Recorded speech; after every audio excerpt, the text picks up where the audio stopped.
que os homens precisam do Evangelho?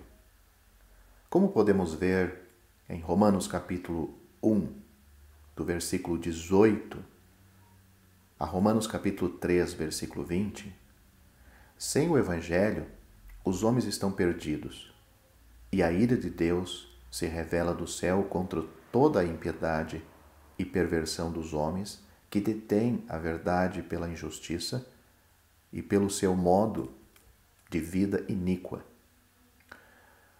De que maneira, porém, a ira de Deus se revela? Uma das respostas é fornecida pelo contexto de Romanos, capítulo 1, a partir do versículo 18. Deus entrega os homens à imundícia. Romanos, capítulo 1, versículo 24. Deus entrega os homens às paixões infames, no capítulo 1, versículo 26. E a uma disposição mental reprovável, capítulo 1, versículo 28. Além disso, em algumas ocasiões, Deus intervém na história humana a fim de mostrar seu desprazer extremo com o pecado do homem, como fez no dilúvio, por exemplo, em Gênesis capítulo 7, na destruição de Sodoma e Gomorra, Gênesis capítulo 19, e ao castigar Coré ou Corá, Datã e Abirão, na história de Números capítulo 16, versículo 32. Mas alguém pode perguntar: os pagãos que nunca ouviram falar do Evangelho estão perdidos? Paulo mostra que estão, não por sua falta, ou seja, por sua falta de conhecimento, e sim devido à recusa da luz que possuem. As coisas que de Deus se pode conhecer na criação foram manifestadas entre eles. Deus não os deixou desprovidos de revelação acerca de si mesmo. Note Romanos capítulo 1, versículo 19 e versículo 20.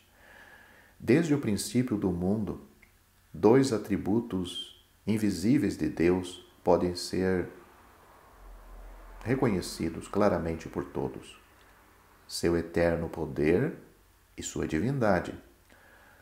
O termo divindade sugere o caráter de Deus e não sua essência. Diz respeito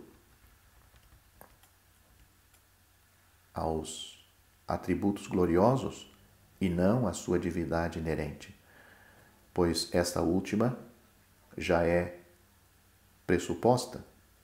O argumento é claro. A criação pressupõe um Criador.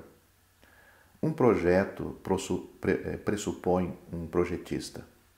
Ao olhar para o Sol, a Lua e as estrelas, qualquer um pode dizer que existe um Deus. A resposta à pergunta: e quanto aos pagãos? Tais homens são indesculpáveis. Romanos capítulo 1, versículo 20. Deus se revelou a eles na criação, mas eles não responderam a esta revelação. Assim, as pessoas não são condenadas por rejeitar um Salvador no qual nunca ouviram falar, mas por não viver de acordo com o conhecimento de Deus, ao qual elas têm acesso. Apesar de terem conhecimento de Deus por meio das suas obras, não o glorificaram como Deus, nem lhes renderam graças por tudo o que ele fez.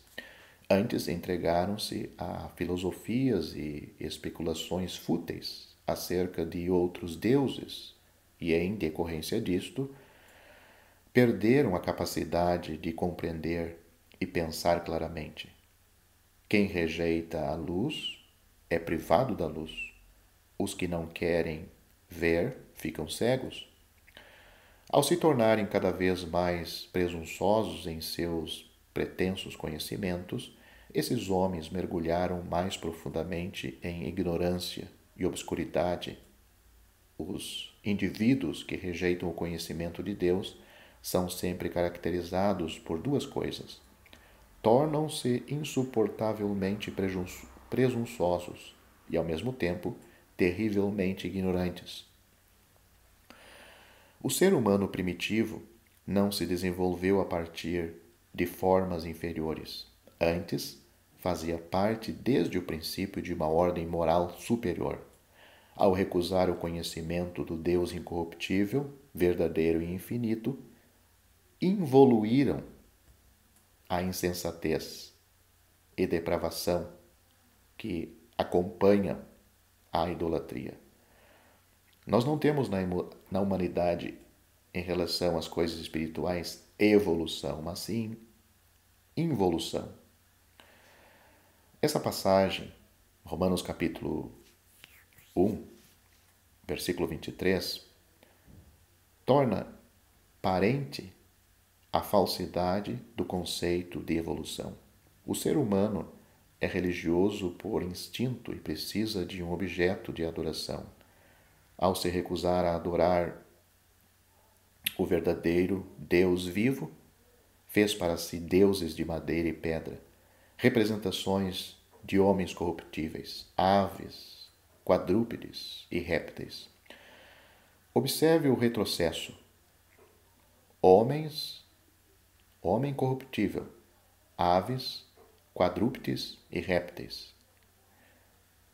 Lembrando que o ser humano torna-se semelhante ao objeto da sua adoração, a moralidade humana se deteriora em proporção direta à degeneração do conceito de divindade. Se o Deus de uma pessoa é um réptil, ela se sente no direito de viver como bem entende. Convém lembrar, porém, que o adorador se considera inferior ao objeto da sua adoração. Criado à imagem e semelhança de Deus, o homem se coloca numa posição inferior à das serpentes. Ao adorar ídolos, o ser humano adora demônios. Paulo afirma expressamente que os sacrifícios oferecidos pelos gentios aos ídolos são sacrifícios feitos aos demônios e não a Deus. 1 Coríntios capítulo 10, versículo 20. Em 3 ocasiões, disse que Deus entregou os homens. Ele os entregou à imundícia. Romanos capítulo 1, versículo 24. As paixões infames. Romanos 1, capítulo 1, versículo 26. E a uma posição mental reprovável. Romanos capítulo 1, versículo 28. Em outras palavras, a ira de Deus se voltou contra toda a personalidade do ser humano. Em resposta à concupiscência perversa do coração dos homens, Deus os entregou à impureza, heterossexuais, adultério, relações ilícitas, lascívia, prostituição, etc. A vida de tais indivíduos se tornou uma sucessão de orgias nas quais desonram o seu corpo entre si. Esses homens foram abandonados por Deus porque abandonaram a verdade de Deus, colocando em seu lugar a mentira da idolatria. O ídolo é uma mentira, uma representação falsa de Deus. O idólatra adora a imagem de uma criatura. Desse modo, insulta e desonra o Criador, o que é eternamente digno de honra e glória, e não de afronta. Por esse mesmo motivo, os entregou Deus a relações eróticas com membros de seu próprio sexo. As mulheres se tornaram lésbicas e se entregaram a práticas do sexo inatural, sem se envergonhar disso. Note Romanos capítulo 1, versículo 26 a 27. Os homens se tornaram sodomitas, pervertendo totalmente as funções sexuais naturais. Ao abandonarem o relacionamento conjugal determinado por Deus, se inflamaram mutuamente em sua sensualidade por outros homens e praticaram a homossexualidade. Seu pecado, porém, trouxe consequências para o corpo e a alma. Foram cometidos por doenças, culpas e distorções da personalidade. Tal fato desmente a ideia de que qualquer um pode cometer esse pecado e ficar impune. Para alguns, hoje, a homossexualidade é uma doença. Para outros, é apenas um legítimo estilo alternativo de vida. Os cristãos devem ter o cuidado de não aceitar os padrões morais do mundo, mas devem se nortear ou ser guiados pela palavra de Deus. No Novo Testamento, o castigo para esse pecado era, aliás, no Antigo Testamento, o castigo para esse pecado era a pena de morte. Leia Levítico capítulo 18, versículo 29 e capítulo 20, versículo 13. No Novo Testamento, os que praticam esses atos também são julgados passíveis de morte por Deus. Romanos capítulo 1, versículo 32. A Bíblia considera a homossexualidade um pecado extremamente sério, como fica evidente no fato de Deus ter destruído Sodoma e Gomorra, cidades onde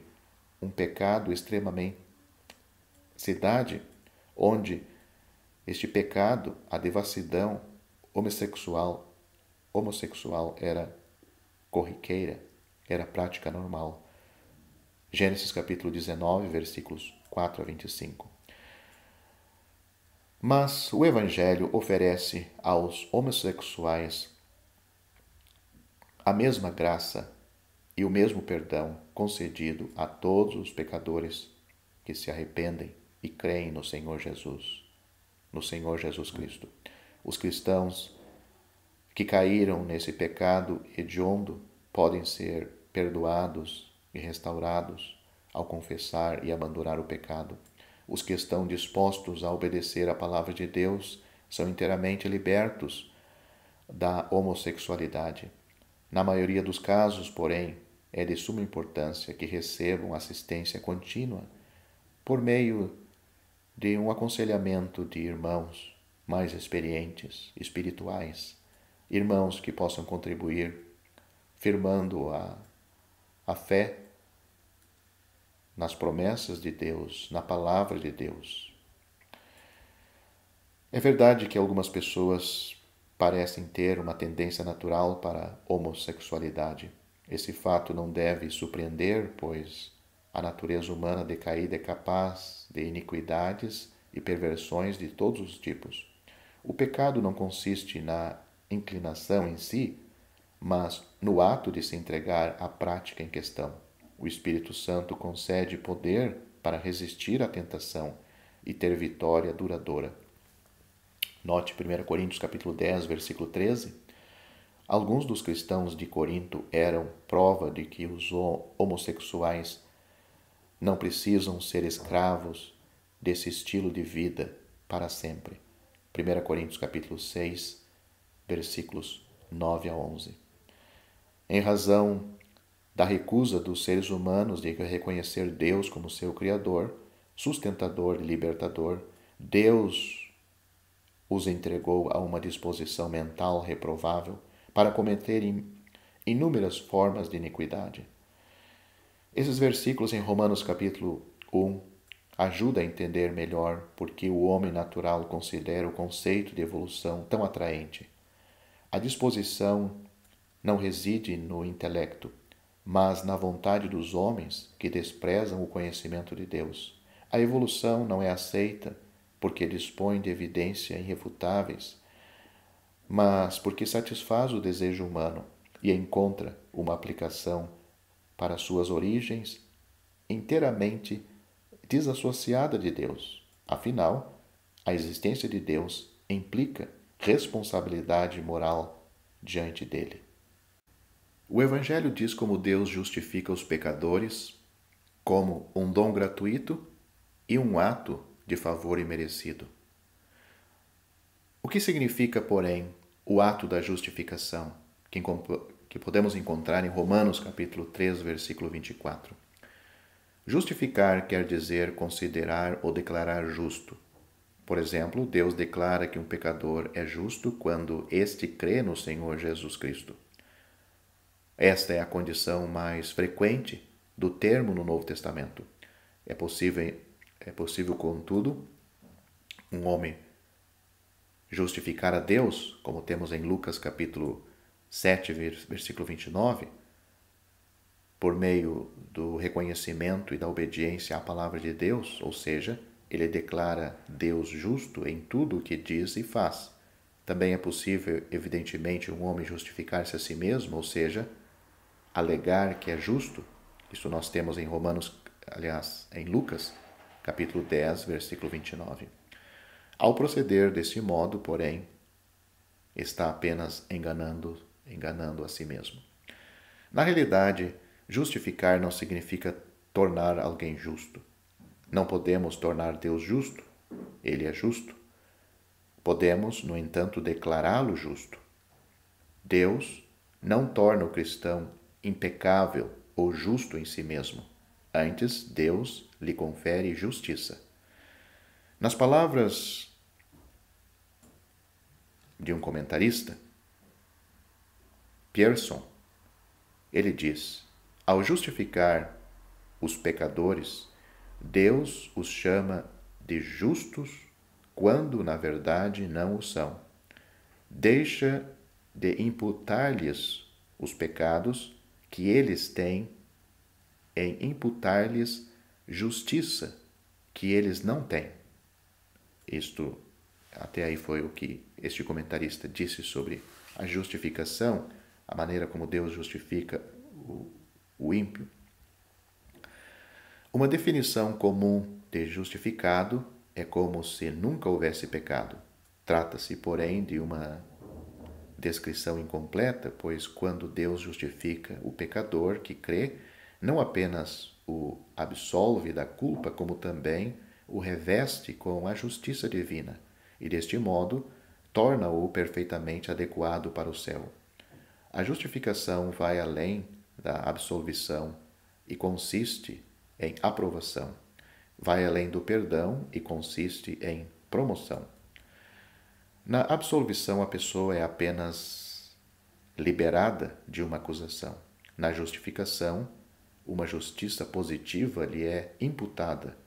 Deus declara justo os pecadores iníquos, porque, por meio de sua morte e ressurreição, o Senhor Jesus pagou toda a dívida decorrente desses pecados. Os pecadores são justificados quando aceitam Cristo pela fé, quando aceitam aquela obra que ele consumou e concluiu na cruz, como sendo no seu lugar, ou seja, Cristo me substituiu na cruz. Eu creio nele e Deus faz isto em mim e por mim. Se você gostou deste vídeo, deixe seu joinha, isso nos ajudará a divulgá-lo. Também não se esqueça de inscrever-se em nosso canal, ative o sininho das notificações para que você receba os novos vídeos, deixe seus comentários. Obrigado por assistir este vídeo.